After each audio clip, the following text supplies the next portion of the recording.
Frank Sanchez, Flatlines, Richard TORREZ Jr. And there's a couple of things we've got to discuss. I'll make this quick. This is bad for American boxing. Richard TORREZ Jr. Someone I've watched him for so long since he was an amateur. I've watched him for so long. I've never been the biggest. I like him, the person. When it comes to boxing, I never thought he would be that guy. I was so surprised going into this fight. And I should have made a video about it. That Frank Sanchez was an underdog.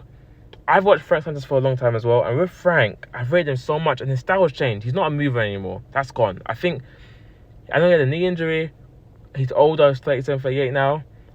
He's not the same fighter he used to be. He's more, for me, he fights like more of a puncher now rather than the guy who used to move on his feet before. In the Cuban style, right? This is bad for American boxing because I feel like they were looking at TORREZ Jr. like he's the only American boxer who's kind of competing. You got Jared Anderson, but obviously lost to Piccoli. He can come back again. He's still young. But you look at it and think, okay, we've got TORREZ Jr. He got flatlined. For you guys who don't know, if you go on Google, YouTube and research TORREZ Jr. versus Janilov, same thing. The knockout was so similar where TORREZ Jr. just laid out on the floor. It was bad. TORREZ Jr. got to take a break from boxing after this. Take 8-9 months off. Don't go to the gym. Just heal your brain because it was a bad knockout.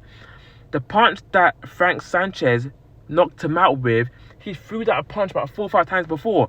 And before that fight, before that knockout happened, I was thinking in my head, I was watching now. Sometimes I wish I live streamed this stuff. I was literally watching it thinking, man, Frank Sanchez is trying to time TORREZ coming in.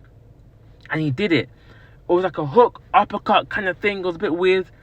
And he threw, go back and watch the fight. He threw the exact same punch about 3 or 4 times before, but just didn't connect the way it connected.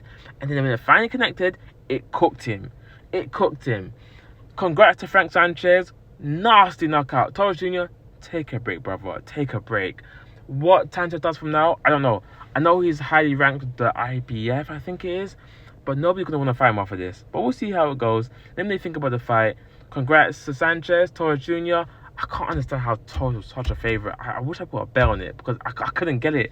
Frank, for me, has always been a better fighter. I guess people thought he was washed. He was never... when he was to Ajit, he was injured. I'm not saying he beats Ajit now. I'm just saying Ajit was... Frank was injured. You could see he had a knee brace on. He was injured. He went to Mexico, had his win over there, and now he's doing this. So let's see what he does next. Let me know what you think about the fight. Great performance. Congrats to Frank Sanchez.